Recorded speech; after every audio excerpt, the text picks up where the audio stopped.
falling like rain.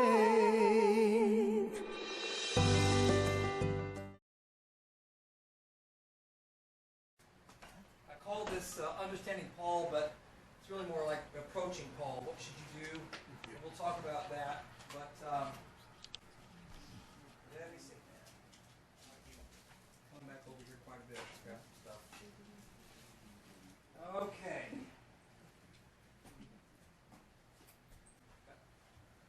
Tidbits to share from other scholars. Some good stuff. You know, there needs to be some correction done. As I read from a book called Torah Rediscovered, you know, it's a lofty task that has to be done. It's quite a huge thing to get people to turn around in their approach and their way of thinking, because long-standing and widely accepted traditions become solidified. People come. They get stuck, boy. I tell you what, they read things a certain way, and we have to go back and take a good look at how things are supposed to be and establish a foundation. So let's do that. Okay, so Pope Pius XI. Yes, I'm going to start with a quote from a pope. Okay, because sometimes a good thing can come out of a mouth. Sometimes a good thing comes out of a mouth, a Catholic mouth. Sometimes Pope Pius XI once made the striking observation that spiritually, we're all Semites, he said. For Christians who correctly understand the nature of their spiritual heritage and their biblical roots, this is true. This is a true statement. The purpose of studying the Bible is to acquire a biblical mindset, a biblical mentality. That is to become spiritual Semites in the midst of a generation which is totally outside of that. We've got to become spiritual Semites in a world of paganism. Okay? Indeed, the more biblical that you become, the more Semitic you will be. It's impossible to be an anti-Semitic or anti-Judaic and take the Bible seriously. Otherwise, one engages in a form of self-hatred.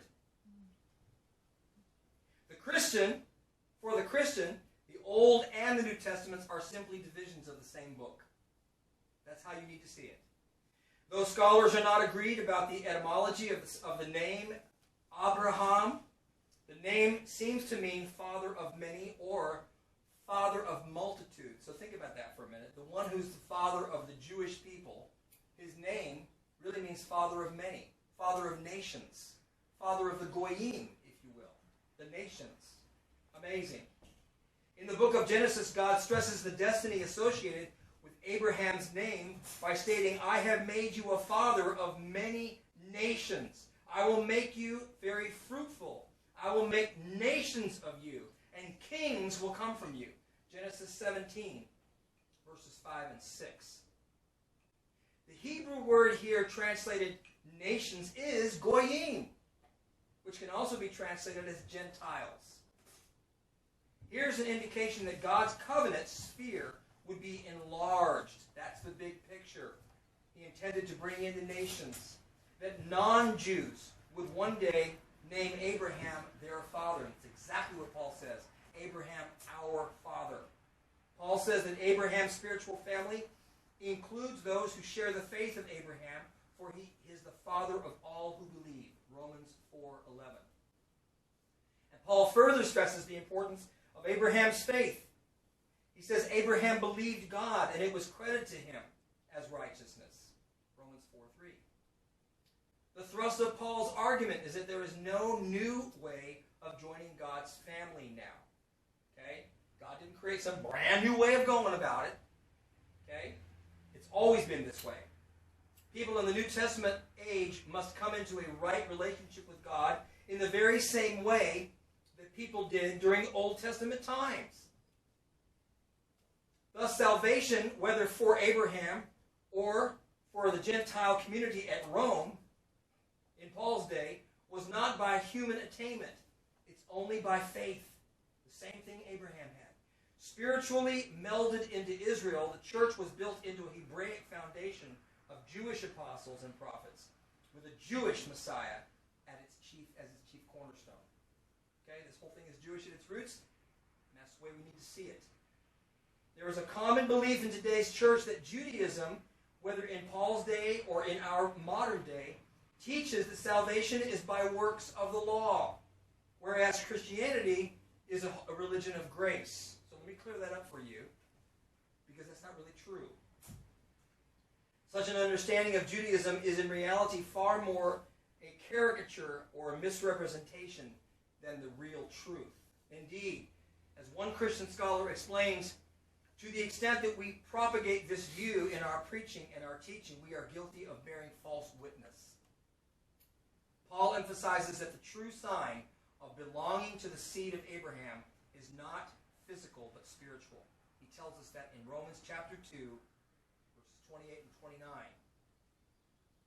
It involves circumcision of the heart rather than earning one's way into his family through personal achievement.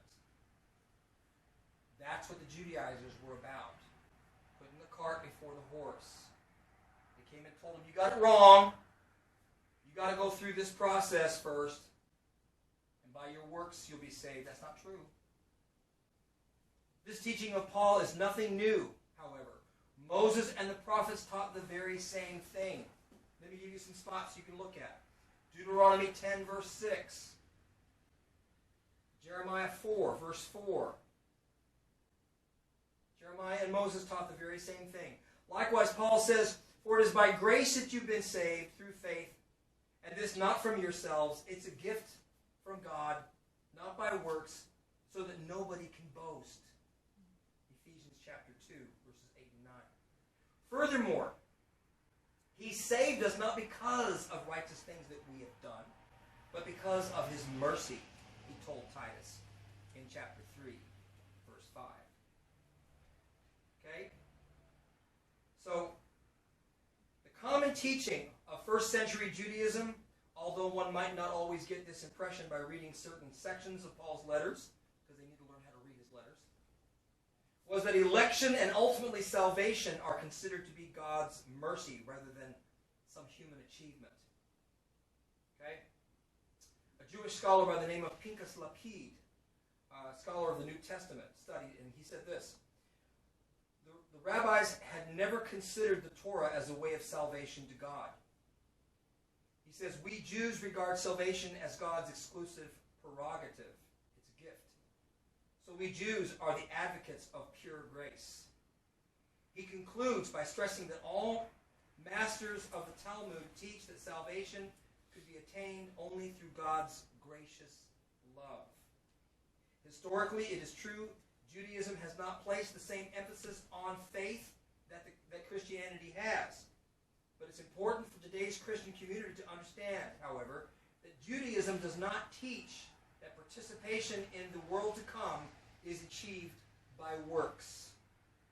It's a gift from God. So really, if you study what Judaism says, they're saying the same thing that Christianity says, and it's by a gift from God. So it's a misnomer to go around saying, you guys are trying to work for it. Okay?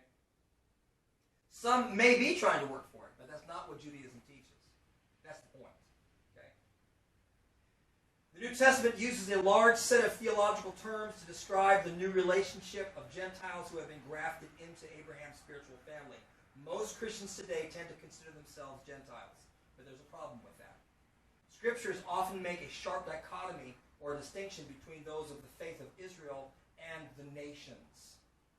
The Gentiles of the nations are variously described as those who sacrifice to demons.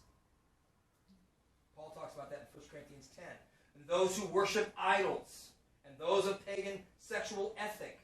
Acts chapter 15 talks about that. Once Gentiles come to faith in the living God, this is so important to remember. This is why I caught you and said, who's a Gentile here? Trick question, okay?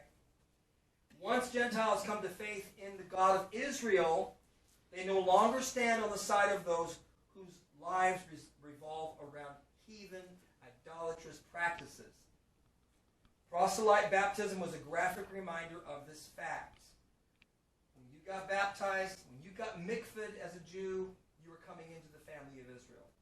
The candidate, fully naked, immersed himself in the waters, symbolically cleansing himself from defilement of the nations. His past was put behind him, and he emerged out of the water to take his stand with the people of Israel.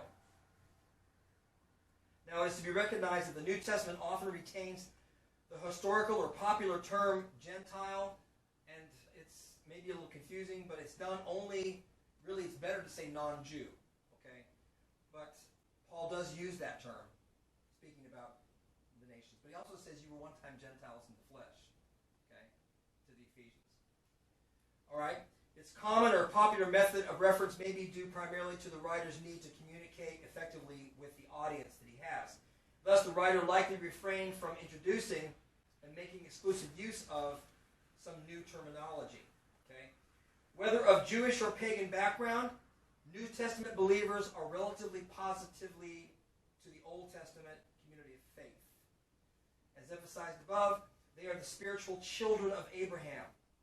Accordingly, when we let the New Testament speak for itself, we begin to hear a group of theological terms that are used for all believers, whether they're Jewish or non-Jewish. They're grouped together as one. For example, Peter, in his letters, calls his readers, and they are non-Jews, he says, you are a chosen people, a royal priesthood, a holy nation belonging to God. His audience was not Jewish. 1 Peter 2:9. And they're even said to believe or to belong to the diaspora, he says in 1 Peter chapter 1. He says, you're of the diaspora. But yet he called them a nation. In addition, the terms saints, disciples, heirs, fellow partakers, and members of the ecclesia, the called out ones, that's the church. When Stephen gave his sermon, okay, he spoke about the church in the wilderness. Wow. Why did the translators choose that verse, that term, church? Because they saw the word ecclesia in the Greek. And that's the very same term that was used in describing Israel in the days of Moses, the ecclesia. So there's really one called out group. Okay? So, what else can I share with you on this? Let me see. Our Judeo-Christian heritage is both multifaceted and rich. This fact is memorably encapsulated in the words of William Lecky. He says, Hebraic mortar cemented the foundations of American democracy. Wow. It's unfortunate, however, that modern Christianity has too often laid claim to a vast heritage from the past about which it has remained largely ignorant. In this vein, Stuart Rosenberg poignantly reminds the Christian community that before one can be fully Christian, one must also know what it means to be a Jew. It seems especially difficult for Christians living in the United States, in Canada, and the British Isles to get inside the Hebrew mindset. This difficulty results from most people in this area of the world having their roots in the West, whereas the homeland of the Hebrew people is the East, a world strange to Westerners. It's understandable, therefore, why Westerners have usually been more exposed to and influenced by Western philosophical views, Greeks, Platonic thought. A colossal cultural curtain has separated the East from the West. During the early Christian centuries, a Western worldview began to reshape many religious concepts and institutions of the church, which had originated in a completely Hebrew culture. More and more Gentiles came in with their Greek ideas and philosophies and took leadership positions, and there was a reforming of something that was originally Hebrew at its roots. Episcopal Bishop John Spong has clearly stated the nature of this problem and the road to its solution. This is what he said. The Bible is a Hebrew book, telling the story of the Hebrew people. Jesus was a Hebrew Lord. We, on the other hand, are Western people sharing a very diverse and sometimes controversial heritage that comes from many sources. And he concludes saying this: if the Bible is going to be understood in our day, we must develop Hebrew eyes and Hebrew attitudes towards life. Western eyes must be replaced by Eastern eyes. Rabbi Shapiro says you got to put on Jewish glasses. Put on Jewish glasses, you'll start seeing things differently. If modern Christians intend to read the Bible the way it was intended to be written, you've got to put on Jewish glasses. The Bible can make sense only when it is viewed and studied in the light of its own distinctive Eastern setting and cultural context. Such a challenge to today's church has been issued nowhere more emphatically than in the words of the late Swiss Protestant theologian Karl Barth. And he said this: "The Bible is a Jewish book. It cannot be read and understood and expounded unless we are prepared to become Jews with the Jews." Isn't that great? Huh. All right. Now, no. You don't take phone calls. I don't know who that is. Yahweh, forget it. I don't even know who that is. Turn it off. Goodness gracious. All right. So approaching Paul. Let's talk about this a little bit. Okay? I need my Bible for this. I'm going to have to pull my Bible out. All right. So when you approach Paul, first of all, you have to see a stop sign. Stop! You need to think about something first before you start talking about Paul. And that is, turn to 2 Peter. Let's read what Pete had to say about his own contemporary friend, Paul. Okay? We're going to go to 2 Peter chapter 3. And I'm going to start reading from verse 14. And we're going to read through to verse 17. Okay? Peter says, "But if it should occur that you suffer on account of righteousness, happy are you, and be not terrified by those who would terrify you, nor be in uproar." Verse 15. "But sanctify Maria," that's the Aramaic name for Yahweh. He's talking about Yeshua. "Sanctify Maria, the Mashiach, in your hearts, and be you ready for a vindication before everyone who demands of you an account of the hope of your faith, in meekness and respect." Oh, I'm reading from 1 Peter. Yeah.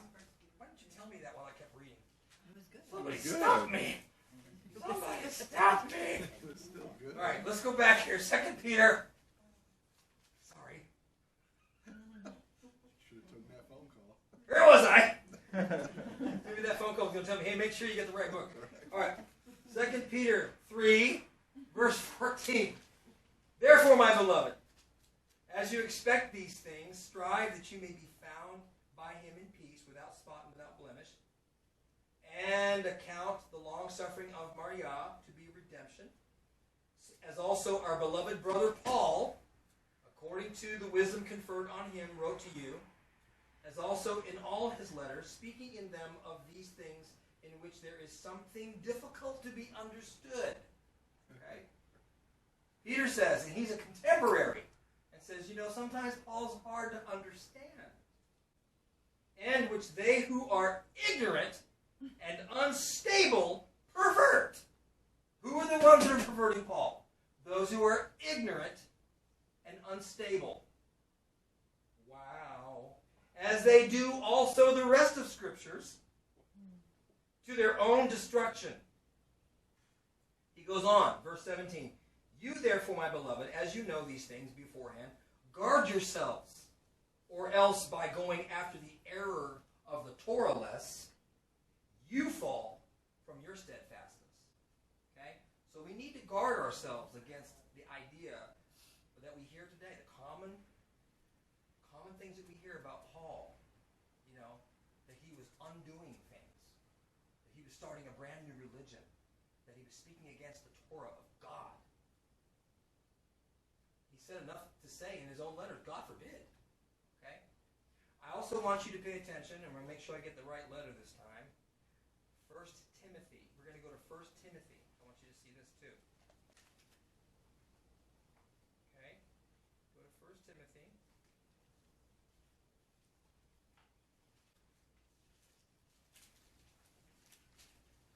And we are looking at the first chapter. Paul is writing to Timothy. In verse 8 he says this: "Now we know that Torah is a good thing if a man conducts himself in it according to Torah." In other words, you better use it right, or it can be harmful. You can misuse Torah. So Paul cautions him, make sure it's good, but only if you use it in the right way. Okay? So let's talk about some of the misunderstandings that people have today. One of them is, Christ is the end of the law. Over, brother. You know where they get that from? Romans 10, verse 4. Let's read Romans 10, verse 4. And let's not stop, by the way. Let's not stop in the middle of the verse. The Mashiach is the goal. What's that doing there? I thought it was end. Mashiach is the goal of Torah for righteousness to everyone that believes in him. You know why Andrew Gabriel Ruff chose the word goal for his Aramaic English New Testament? Because the Greek word, by the way, this is first, by the way. Okay? It's first. How do I know this? I'm not just saying this. I would not mislead you. I did a long study on this, verse by verse. Kind of put myself through a little course. Went through a CD-ROM by Reverend Glenn David Boucher, who was a Greek and Aramaic scholar. And every time there was a discrepancy between the Aramaic and the Greek, I took notes. Okay? Amazing study. Okay? And I am thoroughly convinced that this was first. There are too many compelling arguments that tell you that the Aramaic is the primary New Testament. Okay? Time does not allow me to go into all that. But in the Greek translation of the Aramaic, the Greek translators chose to go with the word telos in Romans 10:4. Take the time to look up the word telos in your concordance, and you will find the word goal, okay, which makes perfect sense because Christ, Messiah, is not the end of the law. He is the goal. He is the goal of the law. You know, people go around with stickers, WWJD. Well, I'll tell you what he would do. He would keep Torah. Okay? Makes sense? He is the goal of the Torah. And, how about this one? The law is dead, brother. The law is dead. Find me that verse. Show me a verse that says the law is dead. You know where they get that from? Same book, Romans chapter 7. Keep in mind what Peter said about how hard Paul is to understand. Boy, Paul gives us an incredible analogy here in Romans chapter 7. And listen how it starts. First verse. Do you not know, my brothers, for I am speaking to them that know Torah. Stop! Whoa! You mean I shouldn't even continue to read unless I know the Torah? I better not even try to read your letter until I know the Torah. I'm speaking to those who know Torah. Who knows Torah? If you don't know the Torah, you better stop right now and go back and learn. Don't be trying to understand Paul. First verse. I'm speaking to those who know Torah. That Torah has dominion over a man as long as he is alive. Just as a woman by Torah is bound to her husband as long as he is alive. But if her husband should die, she is freed from the Torah of her husband. And if while her husband is alive, she should adhere to another man, she would become an adulteress. But if her husband should die, she is freed from Torah. Oh, freed from Torah, that's another one. I'm free from the law, brother. And would not be an adulteress, though joined to another man. Let me read a little footnote here before we start getting really confused, okay? In these three verses, Andrew Gabriel Roth says, Torah is intended as instruction, as in the instruction pertaining to marriage alone, not the whole body of the covenant. He's trying to give an analogy here, okay? When a marriage partner dies, the surviving spouse is no longer contractually bound to the marriage covenant. But this does not mean that the rules of marriage no longer apply to the survivor or to the rest of us. It's kind of like that story. Remember the story about the building? The parable of the building? People had to go build a building and they had to follow all the regulations, and then one day the building burned down. The building codes were still in effect, weren't they? Okay. But there's a place here, I think it's in the verse 4, where he uses, listen to this. My brothers, you also have become dead to Torah by the body of Mashiach. See, that's where they get this, the law is dead. Because dead to Torah. Oh, what does this mean? Dead to Torah refers to being dead to the penalty for sin. See, Paul is trying to explain in this entire chapter that our approach to the Torah has changed. We are no longer trying to keep it outwardly. Something has happened now because we've died. When we came to Messiah, we died with Messiah. We've risen with him, and now we approach it in a newness of life. He actually says that later on in this chapter. That we still keep the same Torah, but we're doing it in a newness of spirit. Okay. And remember, Paul's hard to understand, Peter said. So you can't just blanketly. He even talks about a perverse Torah that's at work. He uses the word Torah, but not in reference to God's Torah. Read through the chapter, you'll find it. He talks about a sort of perverse Torah, which is that which is working in your flesh, that's telling you you need to go out and do these things. That's the law of sin, telling you, I got to do this. See? A perverse law that you're not supposed to obey. Now that you're in Messiah, you can overcome that Torah. Okay? I love not under the law. This is the one I hear a lot. We're not under the law, brother. I mean, I do feel compelled to keep the Sabbath, and maybe I should start eating clean. But we're not under the law. Well, what does that mean? David Stern, in his Complete Jewish Bible, renders not under the law as legal observance, legalistic observance of Torah commands, which is, again, the wrong approach. You don't just legalistically go out and start doing these things thinking that you're going to be justified. Paul makes that very clear. Our justification is done because it's a gift from God through the death of the Messiah. But does that mean we walk around disobedient to God's commands? Absolutely not. That's why Yeshua said, if you love me, John 14:15, if you love me, keep my commandments. And then somebody wants to argue and say, well, that's the commandments of Christ. We're not talking about Mosaic law. Really? What did he say?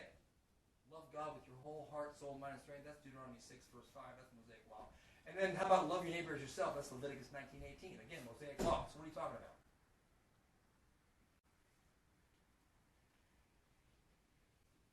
How about this one, guys? I love this one. Nothing is unclean in and of itself. See? I can eat whatever I want. Romans 14:14. Is that really what's being said? Really? You know what the translators did? They did something really kind of deceptive. They looked at this word and they said, let's make this word koinos, which is things offered to an idol, and then taken to the market the next day. Koinos, a nice piece of lamb or goat or beef that was put at the feet of an idol. That might really bother somebody's conscience, It might make you want to be a vegetarian. This is exactly what Paul's talking about in Romans 14.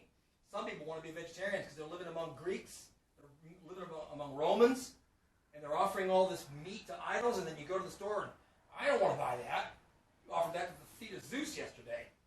Okay? What does Paul say? Don't worry about that. If it's kosher, eat it. Just go to the store and eat it. Okay? Two Greek words. Koinos, that which is offered to an idol, that which has been handled by a Gentile, and akathartos, that's unlawful. Okay? The word that's used in Romans 14:14 is koinos, but the translators decided to call it, or to translate it as unclean. When Peter describes his understanding of his vision in Acts 10:28, those two words are used, koinos and akathartos. He said, God has shown me not to call any man koinos, that's the word common in your KJV, or akathartos, unclean, common or unclean. Why did they choose to go and translate it as common in Acts 10, but unclean, same word, in Romans 14? Why did they do that? This is where confusion comes in, because the translators were not consistent.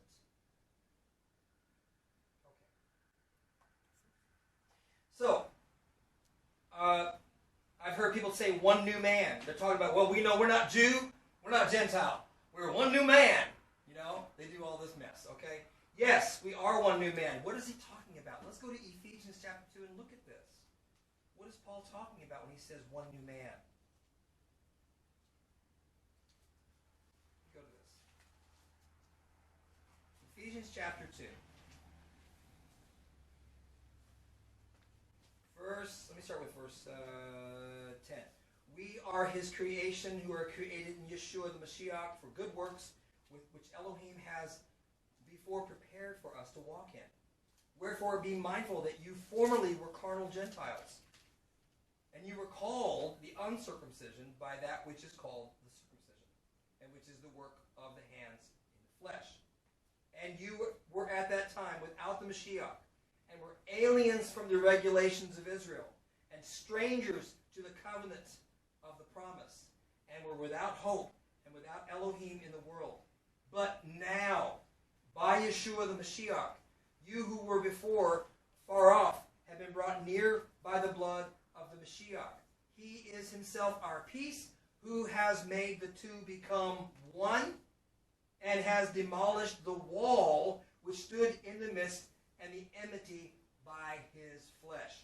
There was a wall that separated Jews, or covenant people, and the nations. Okay?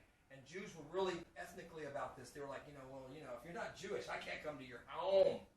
I can't walk into your home. This is why Peter had to have that vision 3 times. And he was going, what could this possibly mean? Because he knew God didn't mean go eat unclean food. He knew, what could it mean? Who's at the door? A couple of people from Cornelius' home.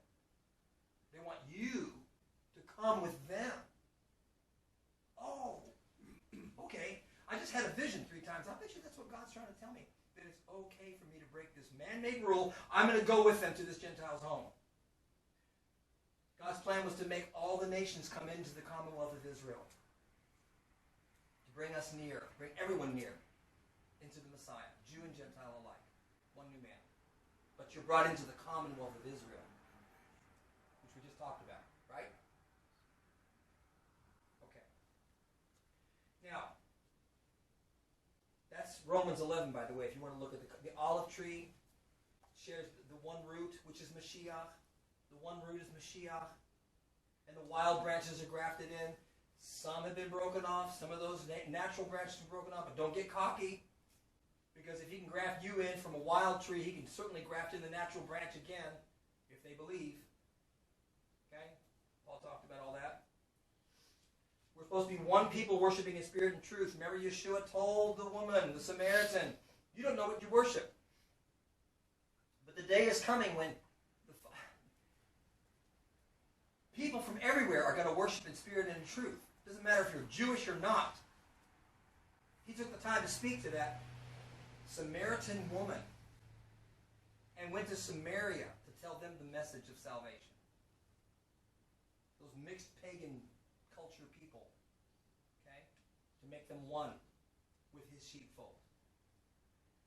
Okay?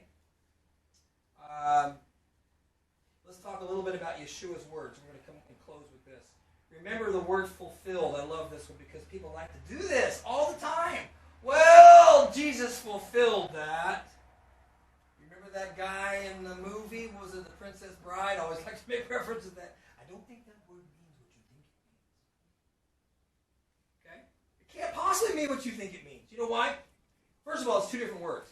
For fulfilled and destroyed. Let me tell you those words. In the Aramaic, it's amalah. Amalah. And in the Greek, when it was translated, it was plerose. Both of those words mean the same thing. They mean to confirm. So Yeshua said, I came to confirm the Torah and the prophets. Okay? The word for destroy is in the Aramaic ashviyah. And the Greek is kataluse. They both mean the same thing. Tear down. I didn't come to tear it down. I came to confirm it. 2 different words. How can they be confused? So, that's pretty much it today, folks. I hope you enjoyed this.